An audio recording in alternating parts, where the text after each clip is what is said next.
Comme le trésor de Rakam le Rouge et le troisième tiers de l'oreille cassée, le Temple du Soleil constitue la portion d'aventure d'une intrigue qui avait débuté par une enquête.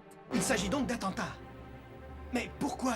Et comme dans l'oreille cassée, cette aventure conduit Tintin en Amérique du Sud, cette fois-ci non pas pour trouver un fétiche à l'oreille cassée, mais plutôt un ami à l'oreille cassée qui a été enlevé dans l'album précédent. Otto, look! Captain Solar, and he's still frozen in carbonite. Alors qu'Hergé traverse encore des épisodes de dépression qui interrompent la publication de cette aventure, il perd deux de ses plus proches coéquipiers, Jacques Van Malkebeke, qui contrairement à Hergé est jugé coupable de collaboration, et Edgar P. Jacobs, à qui Hergé refuse d'octroyer le titre de co-scénariste malgré une forte contribution de sa part. Leur présence se fait tout de même sentir dans l'album, de même que celle d'un nouveau venu, Bernard Heuvelmans. Ce pionnier de la cryptozoologie suggère à Hergé d'effrayer les Incas à l'aide d'une éclipse, un passage devenu iconique, mais qui oublie que les Incas connaissaient très bien le mouvement des astres. Jabba, this is your last chance.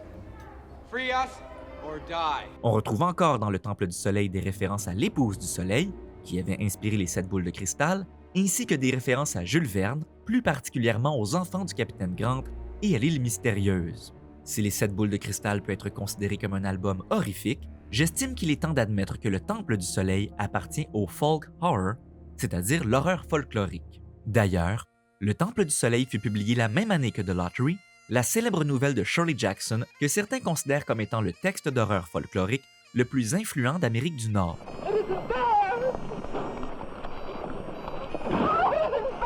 Sans doute l'un des sous-genres les plus difficiles à décrire, l'horreur folklorique compte plusieurs conventions narratives qui n'ont cependant pas toutes besoin d'être présentes au sein d'une œuvre pour qu'on l'associe à ce genre. Dans le Temple du Soleil, j'ai reconnu quelques-unes de ces conventions narratives. Les héros sont non seulement des Occidentaux, mais des Européens provenant de la ville voyageant vers un milieu isolé et rural. You know her? No, I've never seen her before. Ils sont à la fois confrontés à une conspiration qui remonte jusqu'aux autorités et à un culte païen qu'on croyait avoir disparu. The purpose of his spring ceremonies was to ensure a plentiful autumn. Relics of these fertility dramas are to be found all over Europe.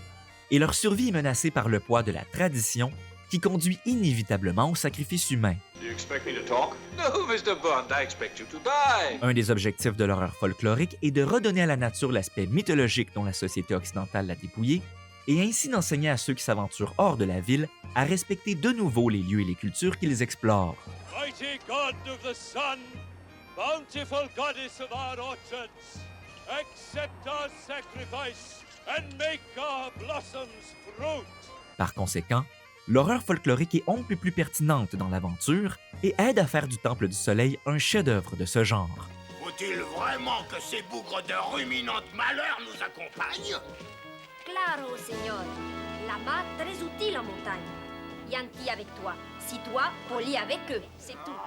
En effet, Tintin y affronte les 4 éléments, l'air, l'eau, la terre et le feu, en plus de traverser presque tous les paysages typiques du récit d'aventure, la neige, la jungle et bien sûr les montagnes.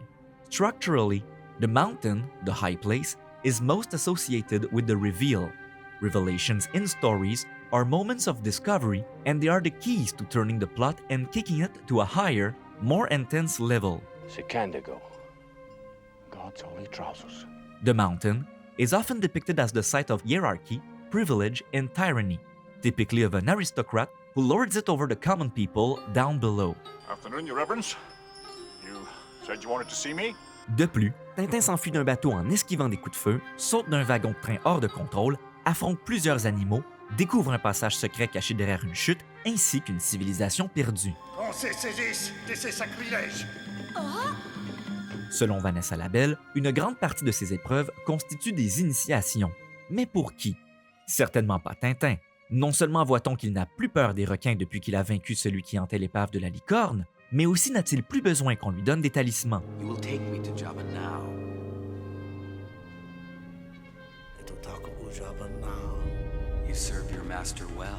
En remettant à Zorino celui qu'on lui a donné, Tintin devient à son tour un mentor donneur de talismans et s'apparente par conséquent à Indiana Jones lorsqu'il devient lui-même un mentor dans The Kingdom of the Crystal Skulls. What is it, quicksand? I'm calm. No, it's a dry sand I'm pit. sinking, but Quicksand I'm is a calm. mix of sand, mud, and water, and depending on the viscosity, it's not as dangerous as people Oh, for sometimes Pete's sake, think. Jones, we're not in school. Certes, Tintin n'a pas terminé son parcours initiatique, mais force est de constater qu'il n'avance plus depuis l'arrivée de ses alliés. 1, 2, 3, 4, 5, 6, 7. Oriana and his men might have made it out of the jungle after all. Alors pour qui est-ce que cet album est une initiation? Puisque l'enlèvement de Tournesol est une punition contre l'arrogance du capitaine Haddock, le sauvetage du professeur n'est rien de moins que la pénitence du marin qui doit traverser de nouveau, et cette fois par lui-même, les étapes du parcours initiatique qu'il croyait derrière lui. Cette situation n'est pas sans rappeler l'étrange scénario de Kingdom of the Crystal Skulls, car en effet, dans ce 4e volet des aventures d'Indiana Jones, l'archéologue se retrouve à devoir non pas découvrir un objet qui n'a pas été découvert, mais à repasser sur les traces d'un collègue aussi confus que le professeur Tournesol. Blue eyes at last I saw in tears. The golden vision reappears. Blue eyes and tears. We gotta go through that waterfall. Lorsque le capitaine Haddock descend dans une nouvelle caverne, c'est certes Tintin qui l'identifie comme un lieu de mort symbolique, mais c'est Haddock qui la reconnaît comme l'étape qu'on appelle aussi le ventre de la bête. I don't even know where here is. This place is nowhere. It is between your world and our world. De la même manière, alors que c'est Tintin qui reconnaît l'Inca comme étant le fils du soleil, c'est Haddock qui le reconnaît comme le roi-père qui se cachait derrière le chevalier et avec qui il doit se réconcilier pour réussir son étape réunion ou expiation avec le père. The Emperor has been expecting you. I know, Father. So, you have accepted the truth. En effet, François de Haddock était le chevalier du roi Louis XIV, surnommé le roi Soleil. Mais selon Serge Tisseron, il serait beaucoup plus que cela. That's not the sun they're worshiping. Car la donation de Moulinsart au chevalier démontrerait que François était le fils bâtard du roi et qu'on avait acheté son silence. I summon you to fulfill your oath. None but the King of Gondor may command me.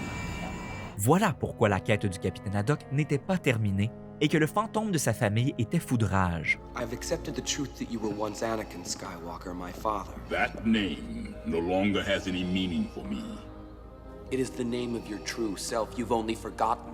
Tintin et Haddock ne devaient pas chercher un père royal, ils devaient chercher un grand-père royal. Somewhere your grandpa is laughing.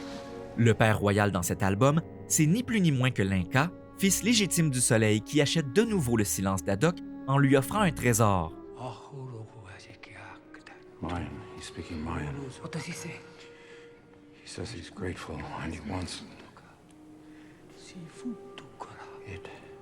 Shiko Pusuko. Pokai.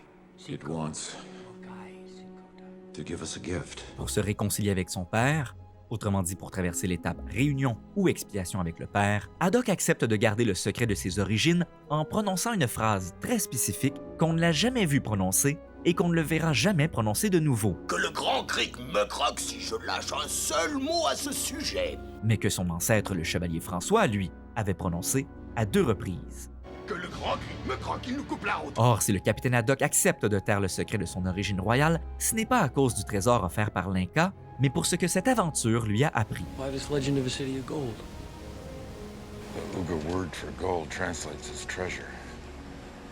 But their treasure wasn't gold, it was knowledge. Knowledge was their treasure. Tout comme Mott dans Indiana Jones and the Kingdom of the Crystal Skulls, le professeur Tournesol serait peut-être à la recherche de sa mère. Se pourrait-il qu'il l'ait trouvée dans l'astre féminin qui vient de lui sauver la vie? Si c'est le cas, je suppose qu'il voudra bientôt lui rendre visite.